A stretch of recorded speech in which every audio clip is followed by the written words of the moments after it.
राशि news channel, सच है तो बोलेगा। उत्तर प्रदेश राज्य महिला आयोग की सदस्य नीलम प्रभात ने महिला उत्पीड़न और संबंधित मामलों पर गंभीर चिंता व्यक्त की। उन्होंने बताया कि वे लगातार पुलिस प्रशासन से इस मुद्दों पर न्याय की मांग कर रही हैं और इस दिशा में कई कदम उठाए गए हैं। नीलम प्रभात ने कहा कि महिला उत्पीड़न के मामलों में जांच की प्रक्रिया में कई बार ढिलाई होती है, जिसके कारण पीड़िता को न्याय नहीं मिल पाता।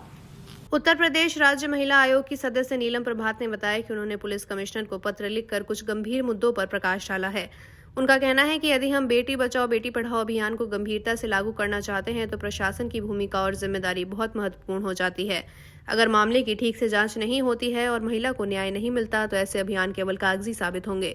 नीलम प्रभात ने महिला उत्पीड़न के मामलों की जांच में पुलिस द्वारा लापरवाही की भी बात की। उन्होंने कहा कि कई बार जांच के दौरान पुलिस की ओर से संतोषजनक जवाब नहीं मिलते और पीड़िता से गुमनाम परिस्थितियों में बयान लिए जाते हैं। इसके अलावा कई बार महिला के खिलाफ भी गलत तरीके से बयान दर्ज किए जाते हैं, जिससे न्याय मिलने में देरी होती है।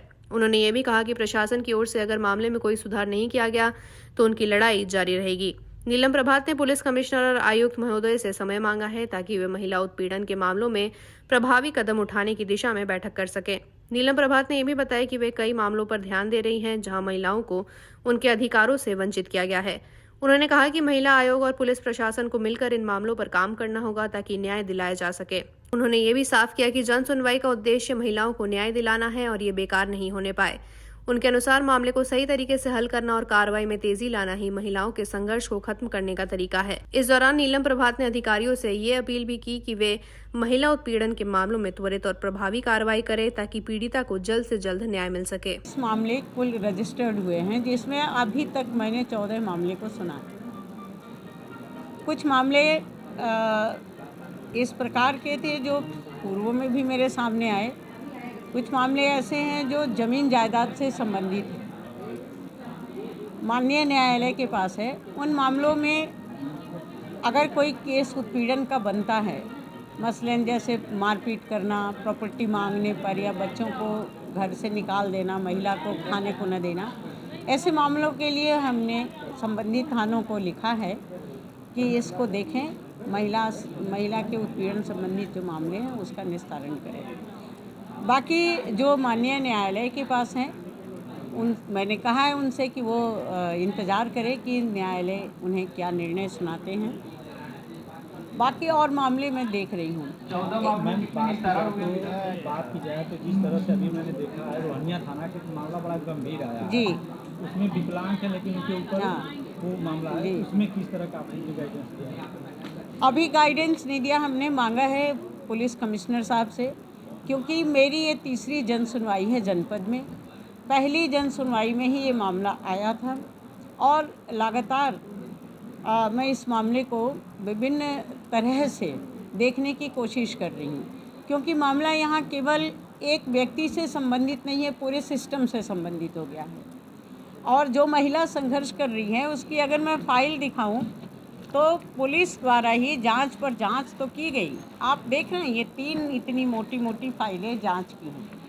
ये पिछली सुनवाई से अब तक आप क्या लेकर यहाँ पे आए, क्या आश्वासन मिला? वाराणसी में एक संस्था है जो दिव्यांग संस्था के नाम पे काम करती है, किरण सोसाइटी जिसका नाम है। और यहाँ पे स्थिति ये है कि केवल दिव्यांगों का शोषण, महिलाओं का शोषण खुलेआम हो रहा है। मैं तो उसको ये शब्द दूंगा कि बलात्कार जैसे जघन्य आरोप आपके कैंपस के भीतर करिए और उसके ऊपर आपके ऊपर एक छोटा सा आपको फैसिलिटी दी जाएगी कि आपने दारू पिया था और दारू पीने से ऐसी गलती कर दी, आपको सुधार के लिए भेज दिया जाएगा और सेंटर आपको प्रोटेक्ट कर लेगा स्वयं। बलात्कार के रूप में इस तरह के जघन्य आरोप वाराणसी जैसी जगह पे हो रहे हैं और आरोप को दबा दिया जा रहा है। ये किरण सोसाइटी के भीतर है। किरण सोसाइटी, माधोपुर, कुरहुआ, वाराणसी। कौन सा थाना आता है? ये रोहनिया थाना आता है जो बनारस का सबसे करप्ट थाना है। और पैसे के दम पे हम लोग जिसको बोलते हैं कि एड़ी चोटी का जोर लगा दिया, FIR करने में पूरा जान लगा दिया। FIR तो कर लिया, लेकिन आप जानते हैं जहाँ पैसे के दम पे काम होता है वहाँ पे FIR लगाना कितना आसान होता है। सारे रिपोर्ट हमारे पास, मतलब मैं जिस कमरे में रहता हूँ उस कमरे में स्लिप चिपका दी जाती है अपराधियों की तरह कि ये व्यक्ति जो है कि अगर रहा तो इसके जान पे, मतलब डायरेक्टर के द्वारा ऐसा लिखा जाता है, जान से मारने की धमकी जाती है, जिसका ऑडियो मैंने पुलिस को दिया, लेकिन पुलिस को जांच में कुछ दिखाई नहीं देता है। आज मैडम के आए थे सुनवाई के लिए, क्या आश्वासन मिला है? मैडम के यहाँ मैं आया था, चूँकि मैं तो इतनी जगह से थक चुका था। मेरी पत्नी ने फाइनली बीड़ा उठाया, क्योंकि मेरे कारण उसकी भी लाइफ में बहुत प्रताड़ना हुई। तो महिला आयोग में वो अपने केस को लेकर गई है, जिसमें उसने मेरे मैटर को रखा है कि एक दिव्यांग जो व्यक्ति जो मेरा पति है, इस तरह से शोषण का शिकार हुआ है और मेरे चलते उसको भी वहाँ से जॉब से हटाया गया। इसके नाते वो अपनी आवाज़ उठाने यहाँ से आई है और मुझे पूरी उम्मीद है कि महिला आयोग से हमें न्याय मिलेगा।